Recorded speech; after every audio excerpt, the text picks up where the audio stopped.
રાજકોટના deputy mayor અને તેઓના ભાઈ ઉપર હુમલો। રાજકોટના ડેપ્યુટી મેયર નરેન્દ્રસિંહ જાડેજા અને તેઓના ભાઈ રવિરાજસિંહ જાડેજા ઉપર છરી વડે હુમલો।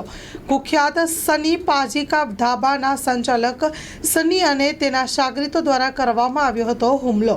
ગાંધીગ્રામ પોલીસ મથક દ્વારા સની પાજીની કરવામાં આવી છે ધરપકડ।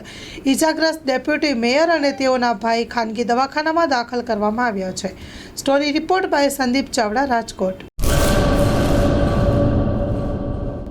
લોન પર ફોન 15 વર્ષ જૂનું ગુરુ મોબાઈલ એન્ડ ઇલેક્ટ્રોનિક્સ। દરેક કંપનીના જૂના અને નવા મોબાઈલ લોન ઉપર મળશે અને ઇલેક્ટ્રોનિક્સ આઇટમો ફ્રીજ, ટીવી, વોશિંગ મશીન। ગુરુ મોબાઈલ એન્ડ ઇલેક્ટ્રોનિક્સ સંતોષી માતાના મંદિર પાસે અને અમારી અન્ય બ્રાન્ચ ગુરુ મોબાઈલ પોઈન્ટ આભા હોટલ નીચે પેટ્રોલ પંપ સામે ભુજ। તો મેળવો લોન પે ફોન અને તમામ ઇલેક્ટ્રોનિક્સ એપ્લાયન્સીસ।